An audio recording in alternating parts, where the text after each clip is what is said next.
Merci pour votre intervention. Alors, Président Bandakani, les propos même, ou bien la grille de lecture du Excellence Sédou Traoré, vous l'avez suivi, il a encore beaucoup d'interrogations, des interrogations demeurent quant à cette capacité même, malgré, ou bien qu'il y ait une certaine majorité à l'Assemblée nationale. M.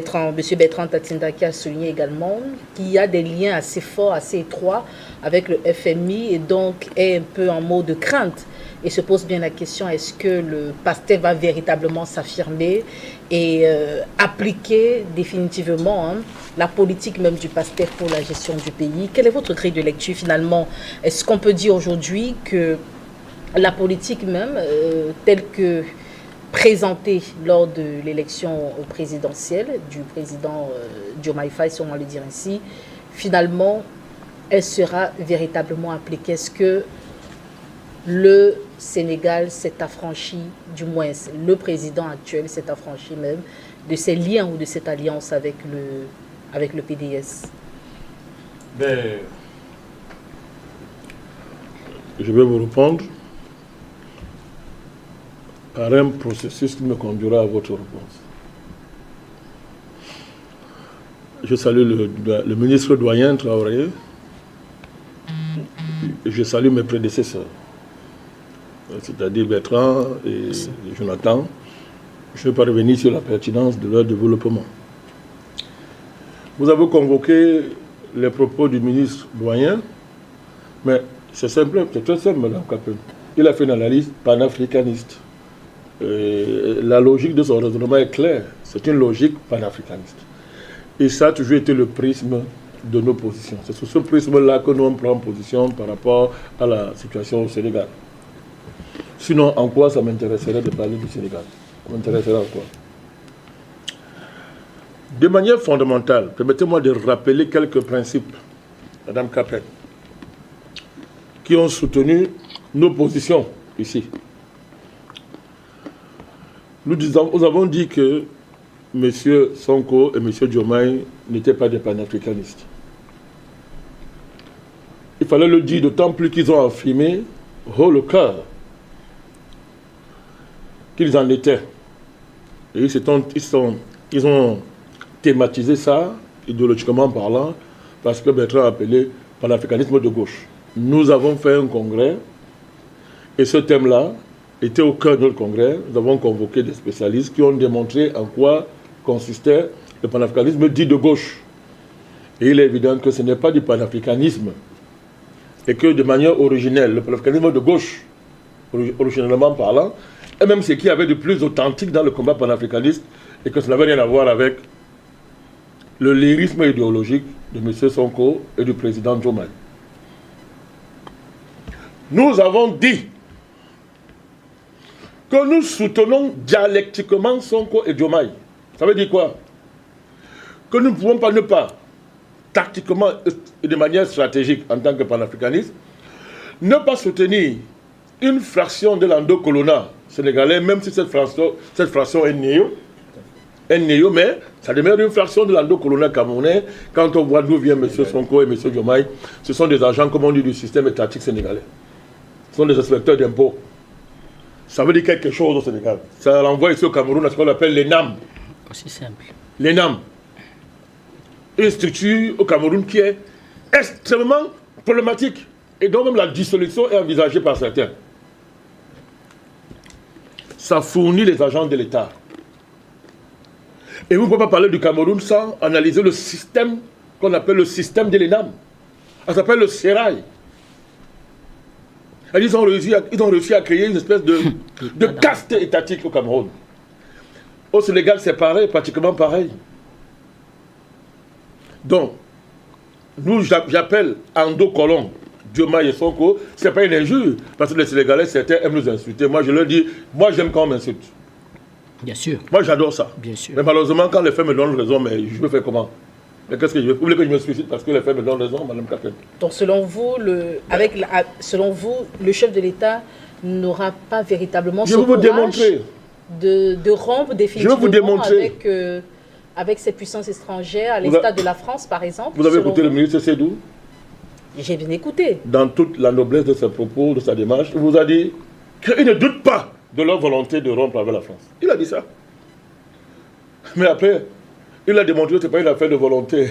C'est tout, rien à voir, ce n'est pas une affaire de volonté. Il y a des structures, il y a des lois qui systématisent la vie politique au Sénégal. Ça dépasse les volontés. C'est pour ça que nous avons questionné la démarche panafricaniste de Sonko et du président Diomaye et du monsieur le Premier ministre. Il est quand même Premier ministre, donc je lui dois du respect. Donc, nous avons dit que nous soutenons de manière dialectique le président Diomaye et le Premier ministre Sonko parce que, en fractionnant l'endocoloniat, en créant une nouvelle césure, même générationnelle au sein de l'endocoloniat, ils créaient les conditions objectives d'une évolution politique au Sénégal. Et que nous devions les soutenir. Là pourquoi nous n'avons pas cessé d'appeler à voter pour eux. Mais en même temps, nous avons dit ils ne seront pas panafricanistes et les faits l'ont démontré. Donc maintenant, parlons de cette élection-ci, de manière factuelle. Nous avons encore appelé à voter pour Diomaye et Sonko. Nous avons été clairs. Nous avons demandé aux Sénégalais, donnez-les la majorité. Mais est-ce qu'il fallait me le dire?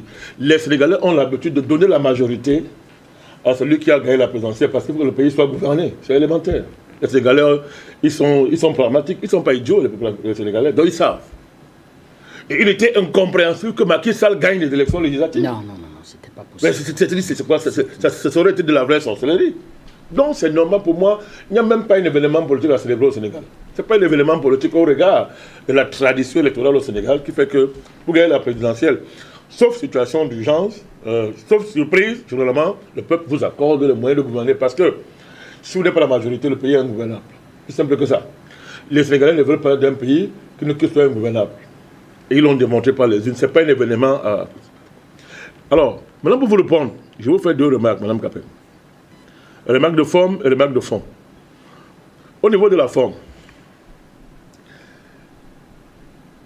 Senghor a eu des majorités législatives à l'Assemblée nationale. Durant tout son mandat. Sauf quelques rares fois. Même pas. Senghor, c'était un petit roi. Diouf a eu la majorité. Le président, hein, successeur de Senghor. Wade a eu les majorités. Macky Sall a eu les majorités. Vous êtes au moins 4 législatures. Moi, je vous renvoie la question, mais ce n'est pas mon rôle, c'est pas votre rôle, mais c'est de manière pédagogique. Qu'est-ce qui a changé fondamentalement au Sénégal? Qu'est-ce qui vous amène à croire que cette 5e législature, parlant comme ça, si vous parlez comme ça, sauf que me démontre le contraire, va déboucher sur le changement? Non, Madame Capet. Peut-être une note d'optimisme et d'espoir. Non, il ne s'agit pas d'être optimiste. Je peux être optimiste, ça ne change rien. L'optimisme ne change pas les lois politiques. On change les lois de la politique par une véritable démarche structurelle et idéologique qui soit alternative. Ce n'est pas le cas. Donc, moi je vous dis donc, vous analysez la succession des législatures au Sénégal. Et quand vous avez compris l'argument du doyen ministre qui vous rappelle la puissance des lobbies religieux au Sénégal, et nous on sait ce que c'est. C'est-à-dire qu'au Sénégal, la démocratie n'est pas seulement néocoloniale. Elle est néocoloniale et religieuse. Parce que, comment on explique le fait que des dirigeants politiques aillent se mettre à genoux devant les marabouts? Ça pose un problème. Alors, il y a une espèce de terreur religieuse qui plane sur cette affaire au Sénégal parce qu'il y a une divinisation des marabouts, Mme Capet. Par respect pour la foi des Sénégalais, je n'aime pas soulever ça. Mais c'est un problème quand on entre en politique. Que des hommes politiques soient adoubés par des chefs religieux qui eux-mêmes historiquement ont démontré qu'ils étaient un instrument dans les mains du néocolonialisme français. À quelques exceptions près, Mme Capet. C'est important cette affaire. Parce que si je vote à partir de l'influence de ma religion, où est-ce que je mets la rationalité politique? Où est-ce que je mets les passions religieuses? Ça, c'est le système sénégal, madame. Vous voyez le poids du système. Ce n'est pas seulement le poids politique et administratif. et des structures fondamentales de l'État et de l'histoire du Sénégal, vous avez le poids même systématique des religieux. Alors, si on part d'une analyse politologique des différentes législatures et de leur succession Bertrand, et si vous analysez la structure de formation et de production de l'élite sénégalaise, politiquement parlant, Mme Capen, rien ne va changer, puisque les législatures servent à quoi? À stabiliser le pays politiquement pour aller signer les accords avec le FMI et faire des ajustements structurels. Alors, Mme Capen, moi je vous dis, je vous demande logiquement, il n'y aura pas de changement. Alors, vous avez la politique dont se réduit au Sénégal à quoi? Et c'est là, moi, je voudrais vous montrer les limites d'un des ressorts majeurs, ce qu'on appelle la démocratie néocoloniale, qui est partout là en Afrique. Vous voyez que vous venez, vous voulez changer le pays, parce que vous me parlez de volonté. Vous avez la volonté de changer le pays. Qu'est-ce qui s'est passé au Sénégal? Regardez très bien. La démocratie néocoloniale s'assure que les partis qui perdent l'élection restent en place avec leurs hommes. Le président sortant a l'immunité. Je ne critique pas, j'analyse. Il a l'immunité et tout et tout. Il peut même financer la campagne à 20 milliards. Macky Sall l'a fait. Alors que Sonko lui dit, je veux rompre. Vous voyez pas comment, de manière structurelle, la démocratie néocoloniale intervertit les contradictions internes du pays et réduit maintenant le jeu politique à la guerre des frères.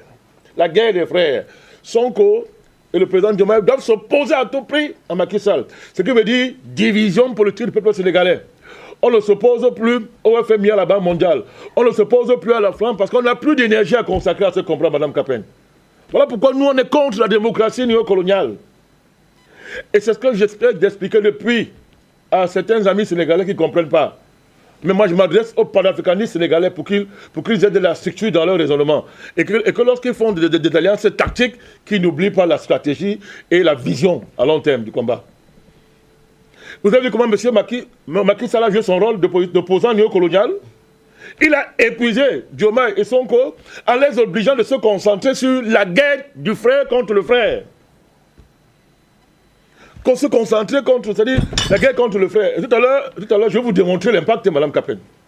Et je vais rappeler ici nos prévisions qu'on a fait ici et que les gens nous ont insultés. Ils auront le courage maintenant de reconnaître ça. Tout à l'heure, j'y reviendrai. Donc, vous voyez les manières structurelles, la démocratie néocoloniale qu'on vante tant, et dont le Sénégal est si fier de se présenter comme la vitrine sur le continent, est un poison qui annihile toute possibilité d'un vrai changement digne de son nom. Monsieur Sonko, le Premier ministre, et Monsieur le Président sont inscrits à fond dans cette démocratie néocoloniale. On l'a encore vu à l'œuvre là. Je vais te démontrer les limites. Donc du coup, Bertrand nous démontre ça maintenant en rappelant les indicateurs économiques. Il vous démontre que on est dans l'incapacité de s'attaquer au vrai problème de fond. C'est-à-dire, nos frontières, nos horizons indépensables coloniaux qu'on nous a imposés. La tutelle du FMI de la Banque mondiale. Je parle français, hein. Je n'ai pas, c'est-à-dire, le problème, ce n'est pas de verser dans le fait dans un anti-FMisme, Banque mondiale, machin primaire. Ce n'est pas de ça qu'il s'agit. Je dis bien la tutelle. La tutelle. Or, les États africains sont carrément sous tutelle. Et le débat là ne peut plus se poser au Sénégal. Puisque l'essentiel, c'est de battre Macky Sall et d'avoir la majorité. Et lui, de l'autre côté, hein, ce petit corrompu là, n'est-ce pas? Lui, son rôle, c'est de faire pression sur les Sonko pour que les majors étrangers aient les moyens de les tenir. Ça, c'est le jeu. Nous avons expliqué ça depuis très longtemps. Si on n'est pas l'africaniste, on ne comprend pas ça, mais qu'on a fait autre chose. Et faire la politique, c'est casser ça, Mme Capen. C'est casser ça. Tout à l'heure, on parlera du Mali. Le Mali est dans ce piège-là à l'heure actuelle.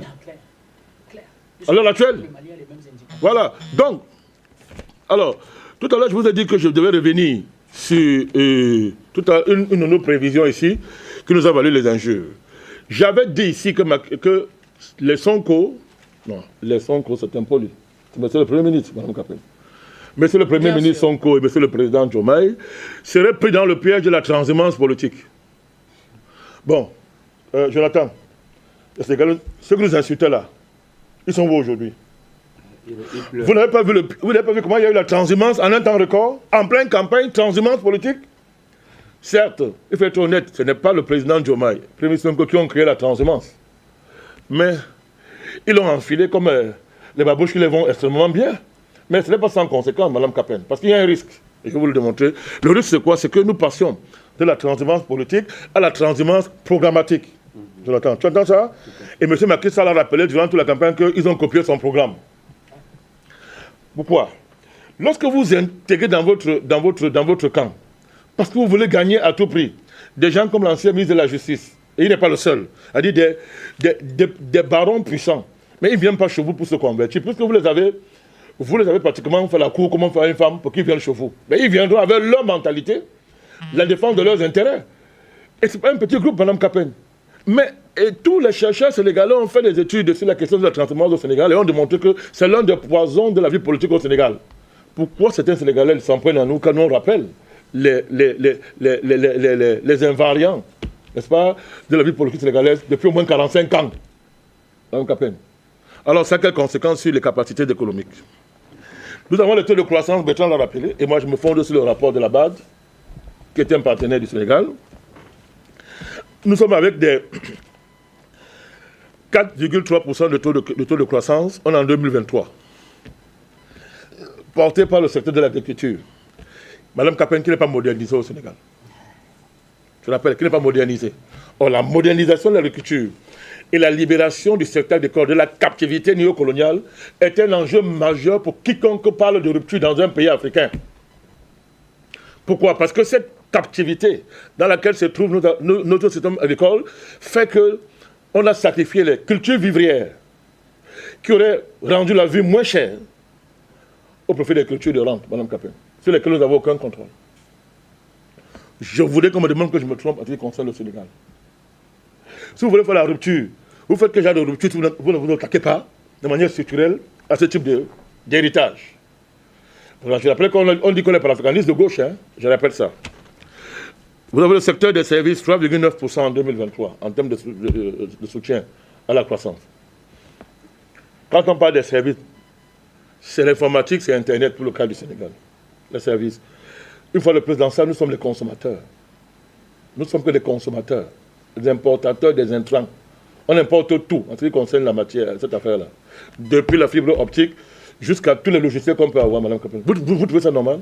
Ce n'est pas que les Sénégalais ne peuvent pas faire du génie en la matière, mais j'ai vu le président Djoma, je crois qu'il était allé visiter, je ne sais pas si il allait visiter, je me suis trompé, hein, la Silicon Valley et les Sénégalais qui y opèrent. J'ai salué ça. Mais je préviens le président Djoma, pour que tu implémentes ça au Sénégal, tu auras affaire à la France. Qui ne rit pas. La France occidentale ne transfère pas la technologie, sauf pour les rêveurs. Ça ne transfère pas de technologie. Jamais. Parce qu'en Occident, la technologie, c'est une rente, Mme Capen. C'est une rente qu'on met sur la table en échange de ce qu'on nous donne. On dit que maintenant, on nous facture la rente technologique et ça annule votre progrès. Ça annule tout ce que vous voulez faire. Ça crée des déficits de la balance commerciale, ça crée des déficits, n'est-ce pas, budgétaires, Mme Capen. Parce que ce que vous importez coûte plus cher que ce que vous importez. C'est ça le déficit budgétaire. Je simplifie ça pour que tout le monde le comprenne ce que je suis en train de dire. Donc, en termes d'inflation, Mme Capen, on est passé de 9,7% en 2022 à 5,9% en 2023. Donc il y a recul de l'inflation, amorti depuis Macky Sall. Pas parce qu'il a fait des choses extraordinaires, non. Ce sont des reculs conjoncturels qui ne sont pas liés au fait que le président a fait quelque chose de particulier. Donc, tels sont là. Vous avez une dette publique, Bertrand l'a dit. Écoutez bien, hein, qui est à 80% du produit intérieur brut. Jonathan. Écoutez bien, je répète, 80% du produit intérieur brut en 2023, contre 76% en 2022. Ça veut dire quoi? On a dit oui, d'accord, dans tous les pays du monde, il y a la dette. Et que souvent la dette, ailleurs même, on est à plus que, on est à 200, 300% du produit intérieur brut. Sauf que la France, ce n'est pas le Sénégal. Les États-Unis, ce n'est pas le Sénégal. Pour ne prendre que ces cas-là. L'Allemagne, ce n'est pas le Sénégal. Donc, voilà les réalités de l'économie sénégalaise. La seule perspective réjouissante, Mme Capen, c'est qu'on espère que le démarrage de la production des hydrocarbures sera effectivement réel en 2024. La dernière fois, on a fait une émission à propos, on a relevé l'ensemble des prévisions. Mais les prévisions en termes de recettes budgétaires que vous offre la perspective de la mise en vente des hydrocarbures, Mme Capen, sont une chose. Mais la réalité de l'argent que vous aurez, c'est autre chose, ça n'a rien à voir. Je laisse de côté les aléas conjoncturels, les aléas de conjoncture, sur lesquels le Sénégal n'a aucun moyen. Ce qui est dit est vrai pour le Cameroun, hein, pour tous les pays africains. C'est clair. Donc, quand on tient compte de tout ça, maintenant que le PASTEF a la majorité, quelles sont les possibilités de changement économique que le PASTEF a, Mme Kapin? Il est pris entre deux feux. Il y a le feu de ce que j'ai appelé la reproduction du système sénégalais. Ça veut dire que vous qui allez faire allégeance au marabout, vous devez garantir la stabilité de l'économie maraboutique, basée entre autres sur les arachides et autres produits d'exportation. L'économie maraboutique.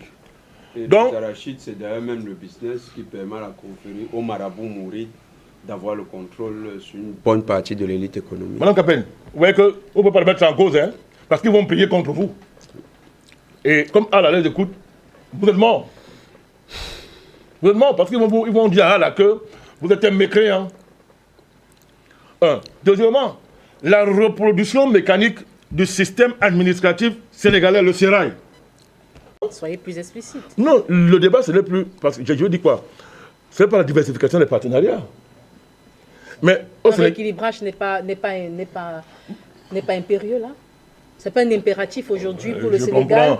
Je salue les partenariats internationaux. Je salue le génie journalistique que vous manifestez. Je vous vois venir. Que le Sénégal engage une véritable diversification de ses partenariats. Ça a commencé dans une certaine mesure. Mais il y a que où est la différence entre les États-Unis et la France? C'est qu'on a abandonné le petit frère pour aller voir le grand frère. Mais rien n'a changé. Dans le fond, il n'y a pas de changement. Les relations avec la Turquie et les pays de l'organisation de la conférence islamique.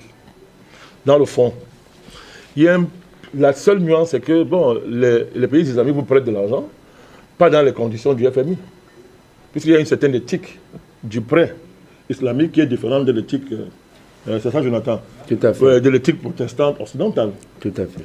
Mais ça reste des prêts, Mme Kapin. C'est parce que la conférence islamique va financer les routes chez vous, etc., que ça vous développe. Non. Attention. Attention. Et dans ce cas, il faudrait bien voir comment les Qataris ont fait.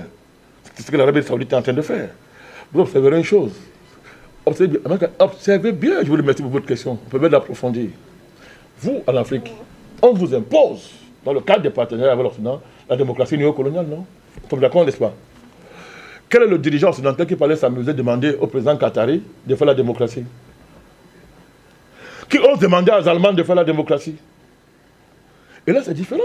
Parce que le président de l'Arabie Saoudite, le roi, c'est un roi, les rois du Qatar, de tous les pays islamiques là, du Moyen-Orient, Mme Kapin, ils n'ont pas de bagarre à faire avec un frère qui viendra faire le théâtre politique devant eux.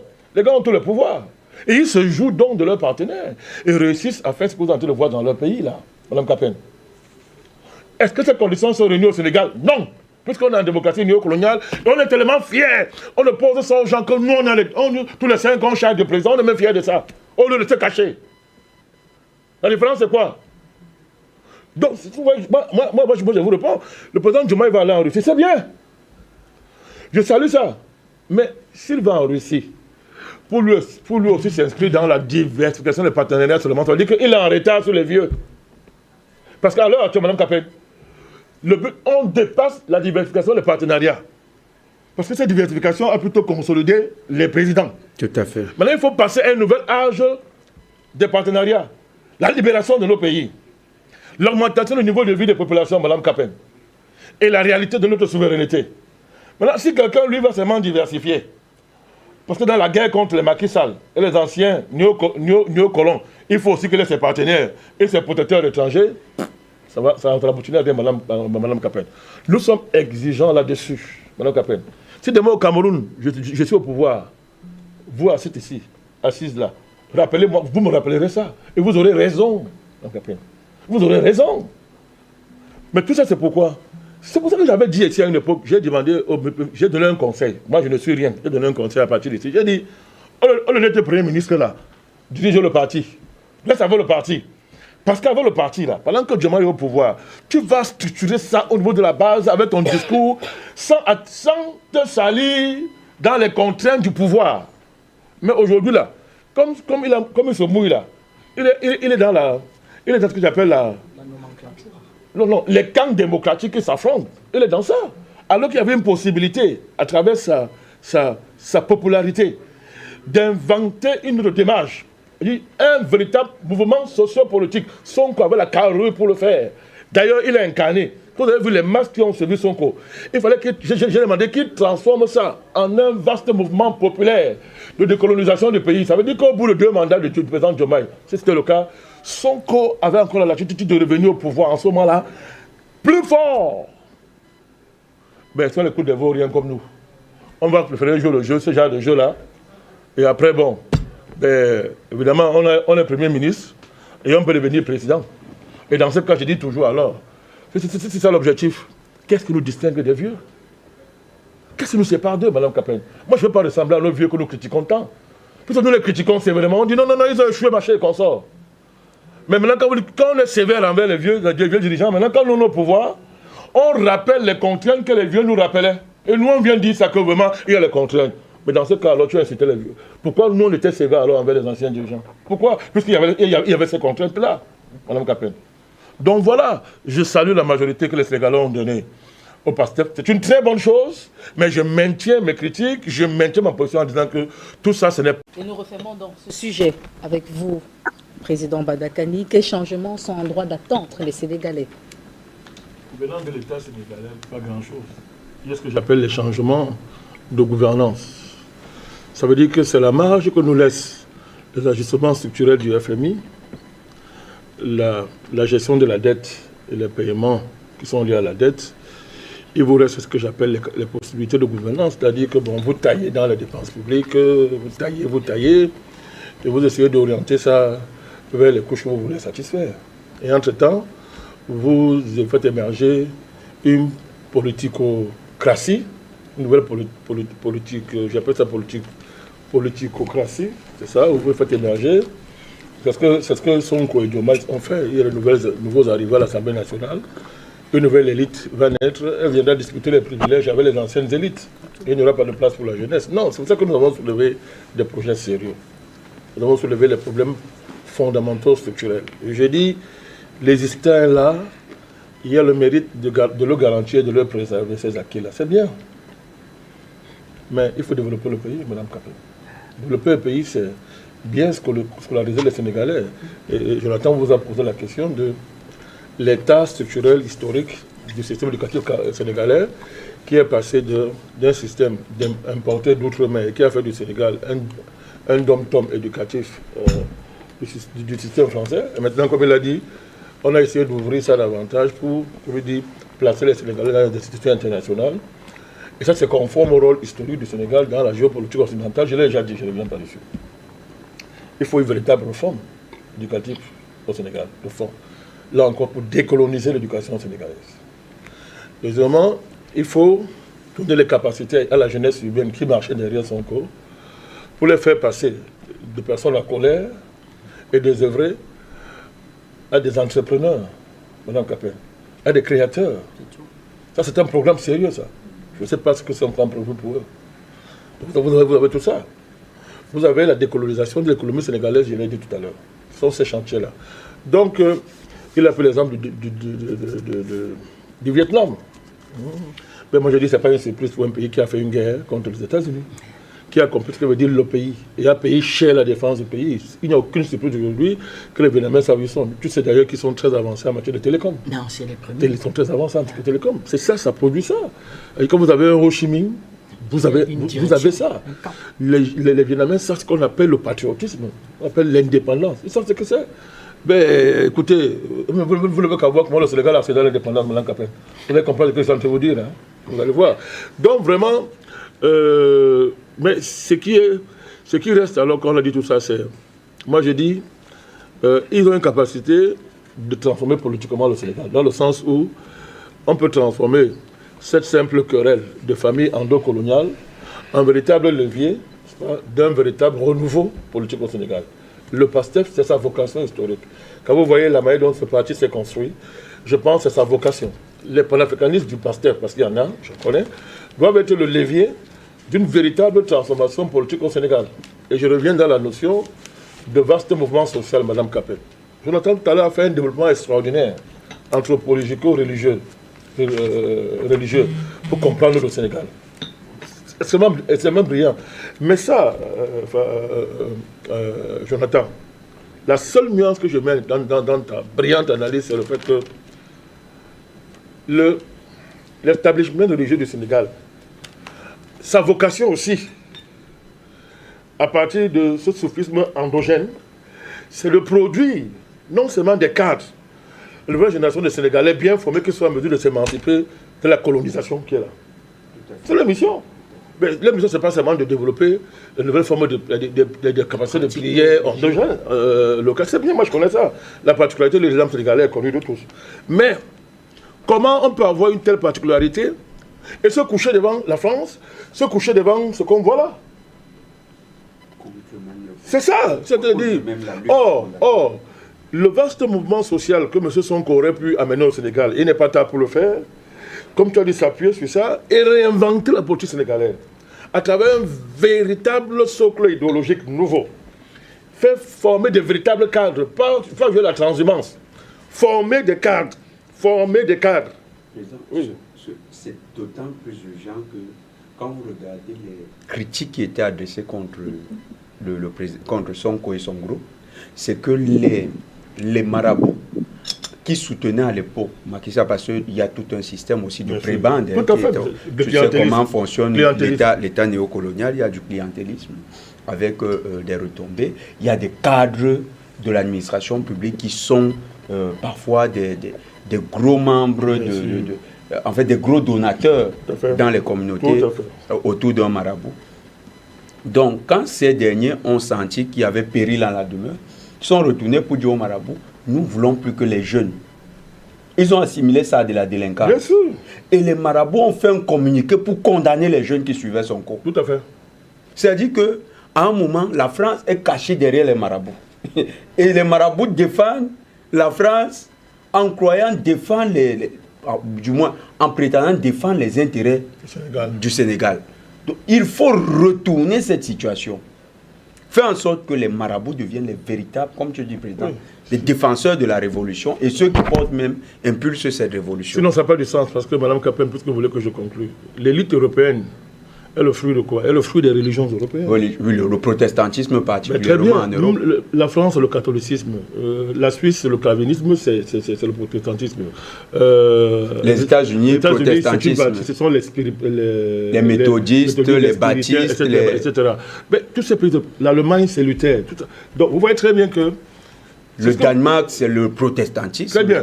Vous voyez très bien que on connaît ça très bien. Je sais comment je leur reproche.